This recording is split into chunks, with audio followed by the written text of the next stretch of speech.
Okay, everyone's here. Grab a seat. This is going to be an informal style AAR, not formal. I don't have any video clips, recordings, pictures, any of that stuff. We don't have the sand table set up yet here at the new base camp, so we're going to have to go off of our dirty whitey whiteboard here. Now, you can take your helmets off if you got one. So drop those turtle pots. You can open up your body armor, but do not take it off. We're still following field SOP. We are conducting this, obviously, in a semi-secure location. We're out of visual of everywhere around us, so we don't have to worry about enemy observation, except for maybe satellites above, but hey, there ain't a damn thing we can do about that. And we shouldn't have to worry too much about incoming enemy fire. Now, for those of you that are newer to the unit here, who joined us since we conducted our last major AAR for the unit, for those of you that don't know, the last major AAR we did was 4 weeks ago when we conducted a infiltration and raid on Forward Operating Base Petraeus. We did that right before we moved to our last base camp. We had this operation, major operation, so we changed base camps again. Now, typically we try to conduct our AARs within 24 hours of the operation. This time it's a little bit longer because we've been doing our priorities of work, getting the base camp set up. The talk is obviously a little bit behind. Normally we do this over the sand table. Sand pit table's not set up, so I got to get them on them for that. That's an improve for you guys sitting over there, alright? Make sure to get the sand table in before the next one. Alright, we also have one of our workers here. We have Private Murphy over there in the corner. He's got a notebook, pen. He's going to write down the information we're going to cover in this AAR. Now, the people that need to be here, as you can see, it's the leaders. We got the squad leaders here, the platoon leadership, company leadership. We also have people that were in charge of specialty locations and teams during this operation. The XOs here for covering what they did during their move. We have the NCOs and team leaders that were in charge of the weapons emplacements, the mortars, the Mark 19s. We have the company's primary medic is here to cover what happened inside the CCP during this operation. I know I did not cover that during the operations order, but they knew exactly what to do. When we got up there, they got the CCP set up and it ran great. Now, how we're going to conduct this. It's okay to disagree. Keep in mind, the purpose of the AAR is not to belittle anyone. It's not to insult anyone. That's not why we're here. If anyone starts doing that, I'm cutting you off. Alright? The purpose of this AAR is to find areas where we need to improve on how we plan and conduct our missions to increase our effectiveness and prevent or at least lessen any casualties or issues we may have in future operations. Now, you've already conducted your platoon level AARs yesterday. You guys got me word on some of the stuff that came up in that were major things that needed to be taken care of. Now we got everyone together. We're going to take our platoon AARs, we're going to combine them and see where we need to improve as a unit. Now, this AARs are typically conducted by leaders. I know I'm the unit CO. You know, I probably shouldn't be conducting this AAR, but we got no other high-level leader that was not involved in this operation to conduct it, so I'm going to conduct it. Now, the areas we're going to cover in this AAR, how we're going to do this. First off, we're going to cover what was supposed to happen. what did happen, what was my intent for this operation. We're then going to talk about what went right, what went wrong, where we can improve, and also how we can improve or correct those deficiencies or mistakes that did occur. Now, what was supposed to happen? We were supposed to move at a high rate of speed from our previous base camp up to a rally point here with the Pine Bluff Patriots. We were going to stop short, set up our objective rally point, drop our rucks, which we did. We left our security at the ORP. We moved forward a bit more. The mortars got set up. Our rear security got set up. We kept moving forward. The engineers then just filtered out into their area. The Mark 19s got set up. First platoon, second platoon got set up for their defensive line. The squad we sent to get our boats got the boats. They got them down here in time and in position while we were setting up the rest of our defensive line. The PBs had not already shown up, so we got our marker put out down here. We hung that tan t-shirt from a tree, and the breeze was blowing good, so it was flapping in the wind, showing we were there. Now, my intent was to get the PBs to cross the river to where we were, so we could take care of the casualties, get them out of the area. If you remember, my instructions were to hold our fire on the enemy as much as possible to make them think that the PBs were still on the east side of the river. They had not crossed over to the west side where we were. They were still on the east side inside their AO running around. Now, what did happen? PBs did start showing up. We noticed that there was a two-person team that came up first. They were up here. We seen them move in. They seen a flag. One of our people over here did wave to them to signal that, hey, there is Patriots over here. Luckily, they did not shoot.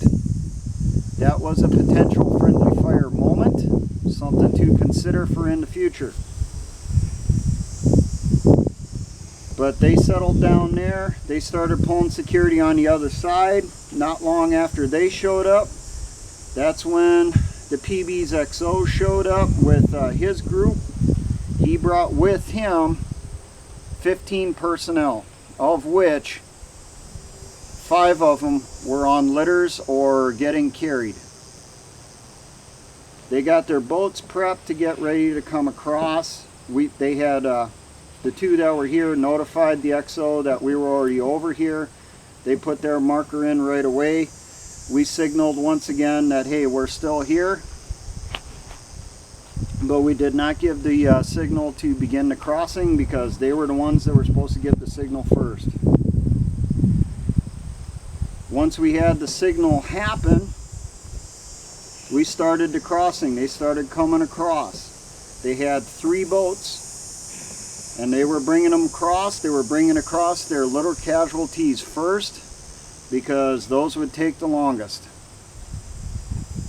Now, after the litter casualties were across, they started moving across the people that were ambulatory for their wounded and also their people that were not wounded. During that crossing, that's when we had what happened over there, Sergeant? That's correct. We had first enemy unit came down out of the northeast here. Somewhere back here, they split off. They sent some people right up to the river to see what was going on, sent some people down here to the creek to see what was going on. And how did we find out about it? Anyone? Yep. We started hearing fire coming from back here, so we don't know still if it was some other stragglers that bumped into them and they started shooting or what happened. The XO has no idea who fired first back there, but we started hearing shots coming from over here. They started moving people as quick as they could down here. I mean, they were going as fast as possible. We actually had one person jump in the water and swim across the river. He did get caught in the current. He was able to make it across, and he was picked up down here at the edge of 2nd Platoon. He got swept down a ways. But at least he wasn't, he didn't drown. He didn't come ashore outside the area. We were able to get him in, and he was pretty wore out from what I heard. Now, while this was going on, we had a firefight going on up in here. We did have our forward observer who was up here with 1st Platoon. He did locate himself in a better position to try to get an eyes-on with binos as to what was going on back here. We got a general location for a concentration of enemy personnel. We think it was about a squad's worth. We sent the call back to the mortars, and the mortars started laying down a barrage up in there, right on top of them. While that's going on, that fire seems to have drawn in another element to come in from the east-southeast down here, and they were coming up in this direction also. They got up here, but by the time they got up here, the last of the PBs had made it across. Things got a little questionable at that moment. The enemy did occupy the other side of the river. They started firing our direction. The only shots that were being fired by our people were directed shots right on the enemy, confirmed kills. 1 or 2 shots each. That enemy personnel went down. We did not open up with everyone on the line. That was a good move on your parts leaders. You controlled your people's fire to make the enemy think that, hey, maybe the only ones that were over here were the ones that crossed with the boats. That was a good move. And I know the mortars told them otherwise. And they really found out otherwise when they got online here, and they started shooting across en masse to try to cut down the vegetation on our side of the river, didn't they? And what ended up happening? We opened them up and gave them a whole world of hurt. As soon as the fire started from across the line, I gave the word back to the Mark 19s. The Mark 19s opened up and they freaking peppered the entire bank over there. The mortars were still popping in back here. They spread out to cover a larger area. Our other team of mortars started popping around this area. Now, once we had everyone across, I knew we were not going to get the boats out of there. So what happened, 2nd Platoon Leader? What did you do? I told you that we couldn't salvage those boats, so what did you do? That's right, you had your people spray them with the saws. We sank them bastards right inside the river and let them go. Our boats that were up here, there was no way we're going to get them through the firefight down here to their new location. So we got word to them over radio. And what did you do, Sergeant Smith? That's correct. You pulled your boats north. You took them right back to where they were based at before. And we got them hidden again, and it actually cut down on your link-up time for us, didn't it? Yeah, you caught up to us not long after we left the ORP.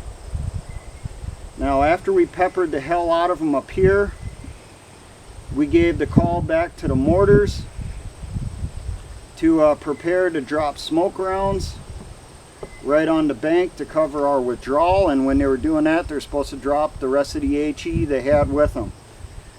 I also gave the word back to the Mark 19s at that point, finish off the strings that they had in the weapons, and then pack up and pull back to the ORP. As soon as I got the word that both Mark 19s were on the way back, the engineers were still in position, the casualty collection point was already starting to move back to the ORP. I gave the word. We had the mortars start dropping right there on the edge. We had our grenadiers up here started joining in too. They were dropping in rounds also.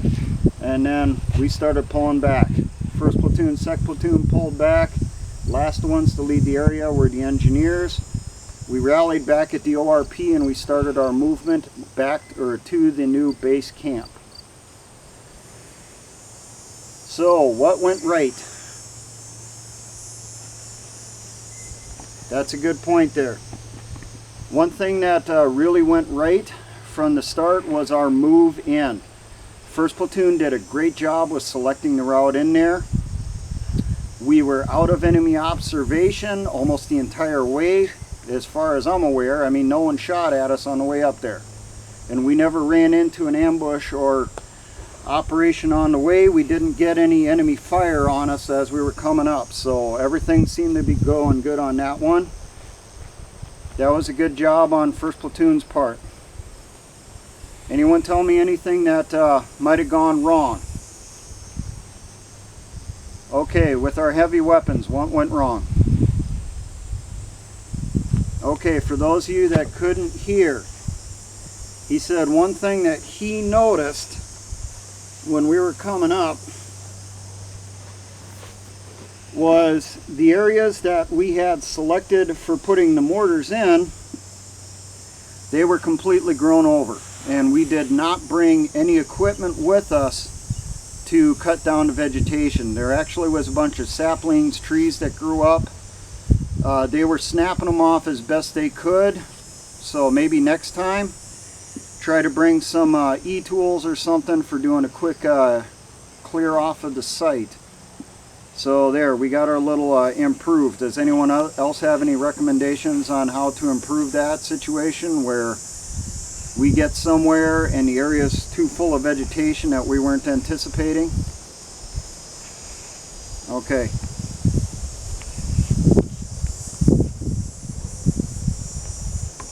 Now, for those of you that are watching this training video, you get an idea of what an AAR looks like.